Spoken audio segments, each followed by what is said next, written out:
Welcome to our class today, and we have a hip mobility and strengthener for you today. So you will need either just a band, you can use a towel or a belt, anything like that will do for this.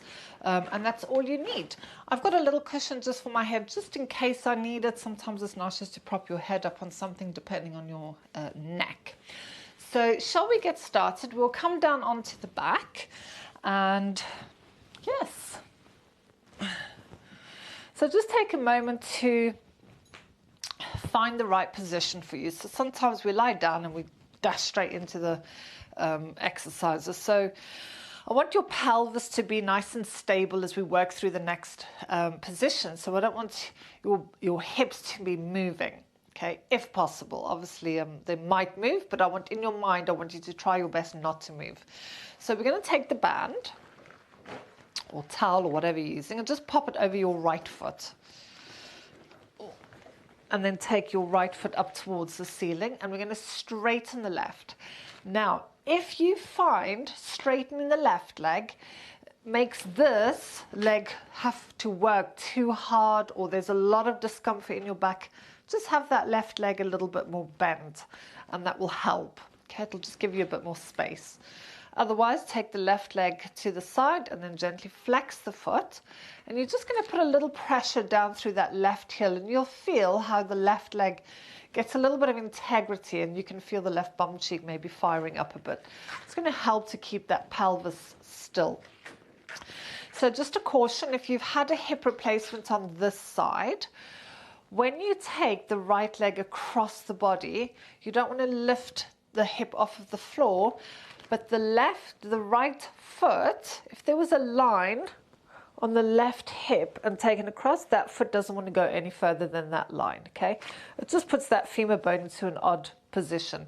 However, if your consultant has said otherwise, you follow what your consultant has said.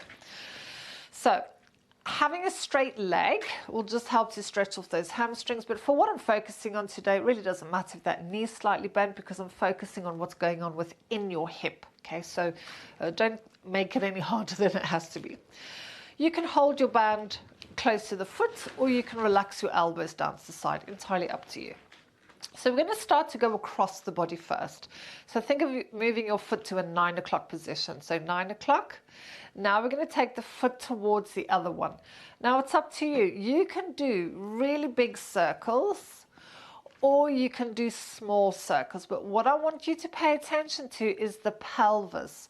So we don't want, I'm going to exaggerate it, we don't want to be rocking all over the place, because you're going to lose a lot of the movement within the hip. So sometimes it's nice just to start with like a little ping pong ball size, and then as it warms up and you get used to it, you can then go to a tennis ball size, and you can make them bigger. So you want to find that point where you can feel the pelvis is starting to move a little bit, but you've got to work a bit harder to maintain the stability.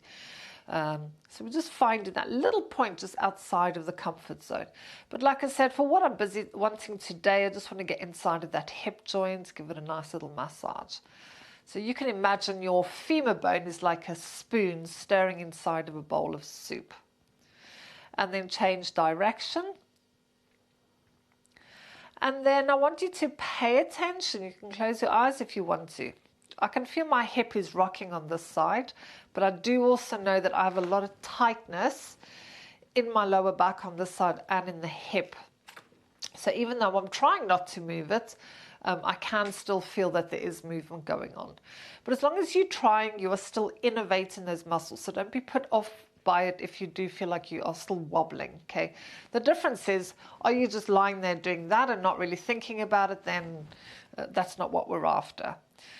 So does it feel easy on the side? Does it feel hard? Is there any part of the movement that feels quite restrictive? So I know my hamstrings are quite tight on this, so this little up part is like, oof, that's a bit harder.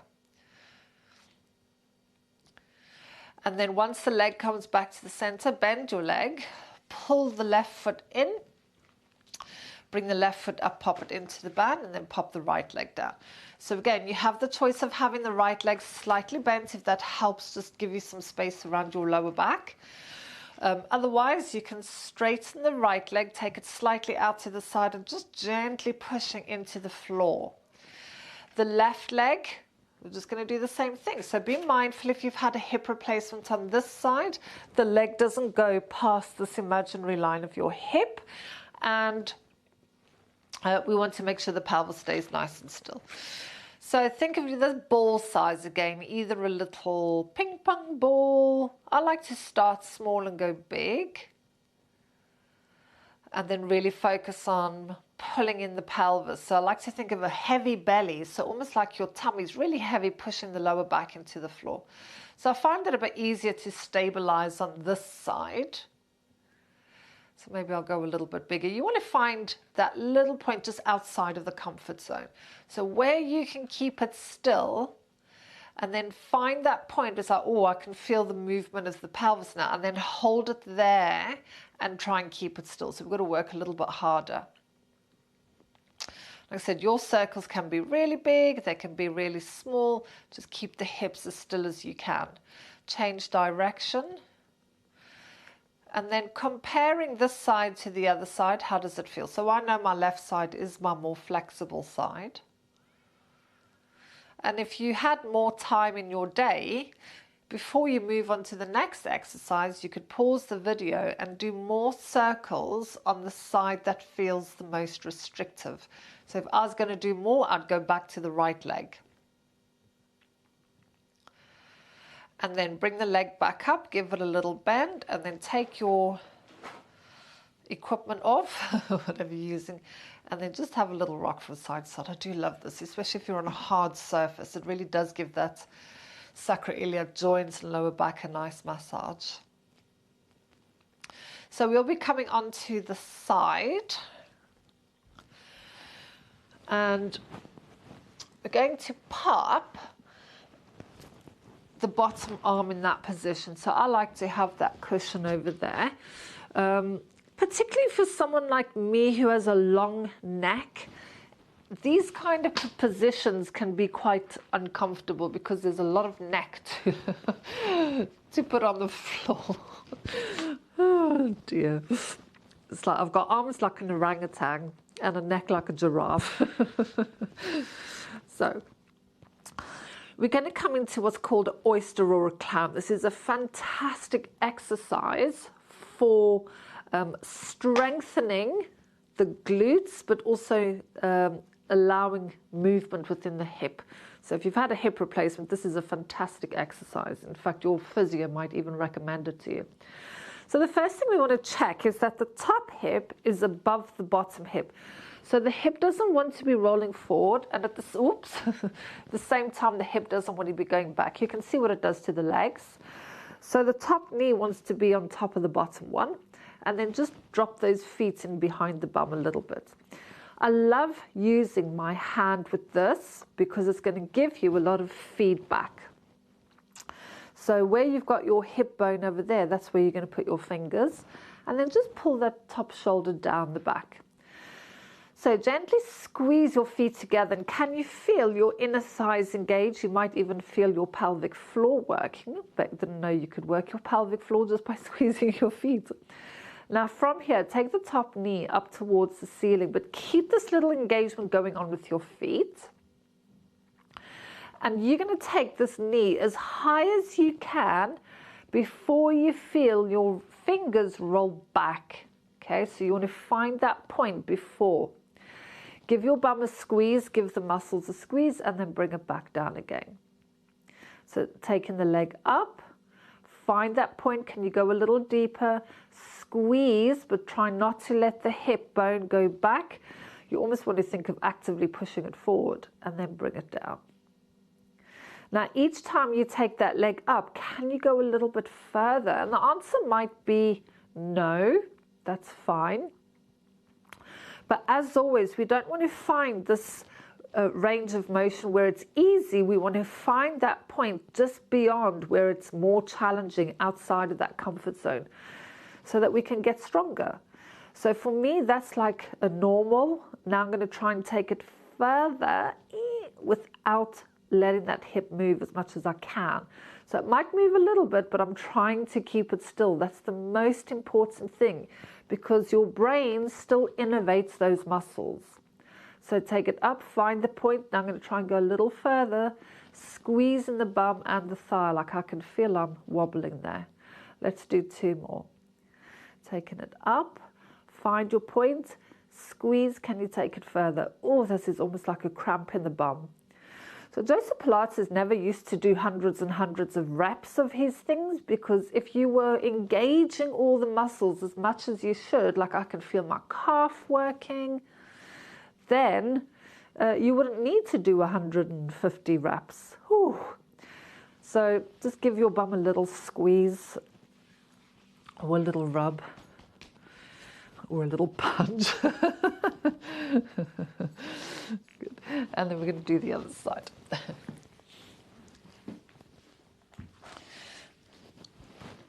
So same position, arm under the head. And just take your time getting into the right position. So knees are stacked, top hip is above the bottom one, feet are together. The hand can go onto the hip. If you find you're very wobbly, just pop the hand on the floor. So gently squeeze your feet together, allow the knee to come up, and then give it a squeeze. So just feel the muscles working there, feel your bum cheeks working, and bring it back down. So the first one is always just to gauge where you are. So now this leg, I don't know if you can actually see on camera. So this leg, I can actually take further than the other one, but there's not as much stability on this side. So I can feel, yes, I can take the leg further. There's a little bit more space to turn the bone outward, but I can feel that there's a lot more wobbleosity. And these are not judgmental judgments that you're making on your body. These are observations that you make on your body, so that you can start to be more aware of what are you doing in your outside life. When your outside life means off the mat, outside of the studio, what are you doing that could be causing these imbalances in your body? And this is what Pilates is about, trying to find the imbalances and then either correcting them or trying to minimize the impact, because it might be your job that's causing it, unless you find another job. So give it a squeeze. Can you go a little bit further? Oh, and then bring it down. And just like the leg circles, if you found that there's one side that's different, then you're going to stay on that side. So for me personally, yes, the side is more open, but it's a lot weaker, so I'm struggling to stabilize this one. So I would be doing more on this side, and in fact it's already burning. Let's do one more. I think I've probably done more on this side anyway. Pilates teachers can't count. Ooh. And then relax it down. Ooh. And then give that bum a rub. Drop that knee in. So pop yourself onto the back. I'm just going to give those hips a nice little stretch now. So let's start, since we've done the right one first, or whichever one you've done second, it doesn't matter. Take it over and then just cross that leg in that position. Just warn you now, if I've got holes in my socks, my Jack Russells like to play tug of war with my socks. So have the leg there. Now you can take your hand and push that knee away, so you could perhaps hold it there if that feels enough for you. If you'd like to go a little further, you're going to lift your left knee and bring it into the chest.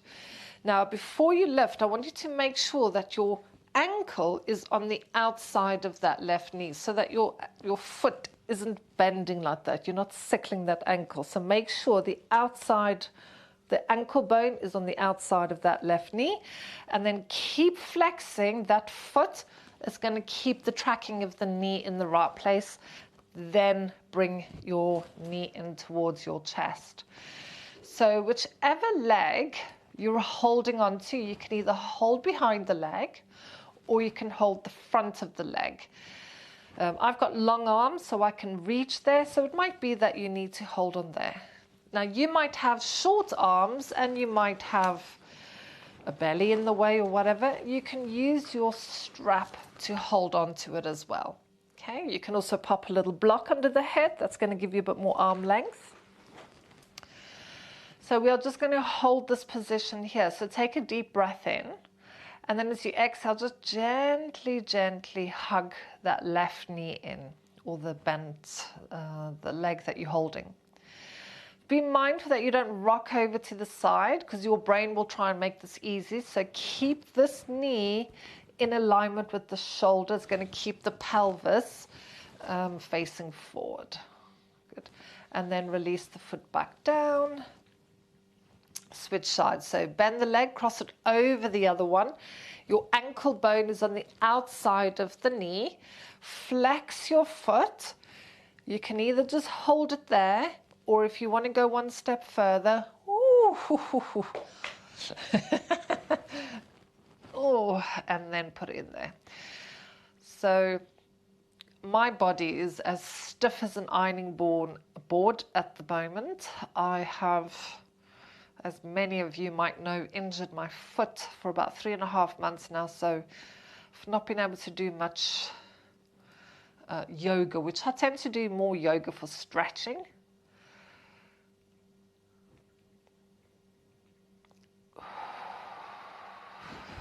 Good. This is one of those that, oh, it's horrible, but it feels so nice. And then release the leg down, uncross the legs, and then just roll onto your side and push yourself up into a seated position. So I hope you enjoyed that little hip workout. Fantastic for anybody that's had a hip replacement done, strengthening mobility and a little bit of stretching, or just if you sit at a desk all day and you find you're quite tight around there. So I hope you enjoyed the class, and I'll see you on the mat soon. Take care.